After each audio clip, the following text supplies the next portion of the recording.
8. Saul avait approuvé le meurtre d'Étienne. Il y eut ce jour-là une grande persécution contre l'église de Jérusalem. Et tous, excepté les apôtres, se dispersèrent dans les contrées de la Judée et de la Samarie. Des hommes pieux ensevelirent Étienne et le pleurèrent à grand bruit. Saul, de son côté, ravageait l'église. Pénétrant dans les maisons, il en arrachait hommes et femmes et les faisait jeter en prison. Ceux qui avaient été dispersés allaient de lieu en lieu, annonçant la bonne nouvelle de la parole. Philippe, étant descendu dans la ville de Samarie, y prêcha le Christ. Les foules tout entières étaient attentives à ce que disait Philippe lorsqu'elles apprirent et virent les miracles qu'il faisait. Car des esprits impurs sortirent de plusieurs démoniaques, en poussant de grands cris, et beaucoup de paralytiques et de boiteux furent guéris. Il y eut une grande joie dans cette ville. Il y avait auparavant dans la ville un homme nommé Simon, qui, se donnant pour un personnage important, exerçait la magie et provoquait l'étonnement du peuple de la Samarie. Tous, depuis le plus petit jusqu'au plus grand, l'écoutaient attentivement et disaient « Celui-ci est la puissance de Dieu, celle qui s'appelle la Grande. » Ils l'écoutaient attentivement, parce qu'il les avait longtemps étonnés par ses actes de magie. Mais quand ils eurent cru à Philippe, qui leur annonçait la bonne nouvelle du royaume de Dieu et du nom de Jésus-Christ, hommes et femmes se firent baptiser. Simon lui-même crut, et après avoir été baptisé, il ne quittait plus Philippe, et il voyait avec étonnement les miracles et les grands prodiges qui s'opéraient. Les apôtres qui étaient à Jérusalem, ayant appris que la Samarie avait reçu la parole de Dieu, y envoyèrent Pierre et Jean.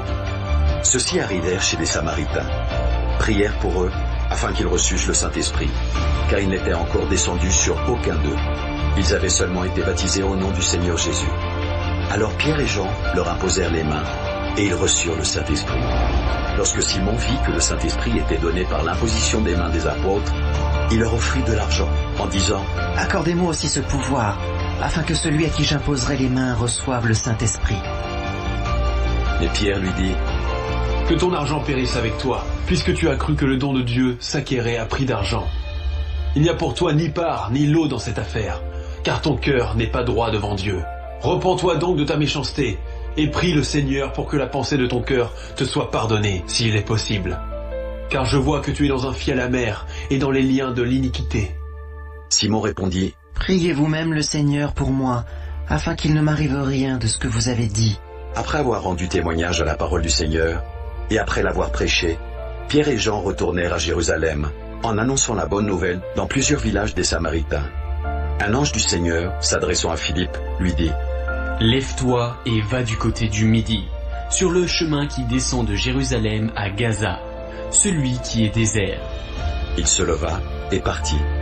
Et voici un Éthiopien, un eunuque, ministre de Candace, reine d'Éthiopie, et surintendant de tous ses trésors, venu à Jérusalem pour adorer, s'en retournait, assis sur son char, et lisait le prophète Ésaïe. L'Esprit dit à Philippe « Avance et approche-toi de ce char. » Philippe accourut et entendit l'Éthiopien qui lisait le prophète Ésaïe. Il lui dit « Comprends-tu ce que tu lis ?» Il répondit « Comment le pourrais-je si quelqu'un ne me guide ?» Et il invita Philippe à monter et à s'asseoir avec lui. Le passage de l'Écriture qu'il lisait était celui-ci. Il a été mené comme une brebis à la boucherie, et comme un agneau muet devant celui qui le tond, il n'a point ouvert la bouche. Dans son humiliation, son jugement a été levé, et sa postérité qui la dépeindra, car sa vie a été retranchée de la terre. L'eunuque dit à Philippe « Je te prie, de qui le prophète parle-t-il ainsi? Est-ce de lui-même ou de quelque autre ?» Alors Philippe, ouvrant la bouche et commençant par ce passage, lui annonça la bonne nouvelle de Jésus. Comme ils continuaient leur chemin, ils rencontrèrent de l'eau. Et l'eunuque dit « Voici de l'eau. Qu'est-ce qui empêche que je ne sois baptisé ?»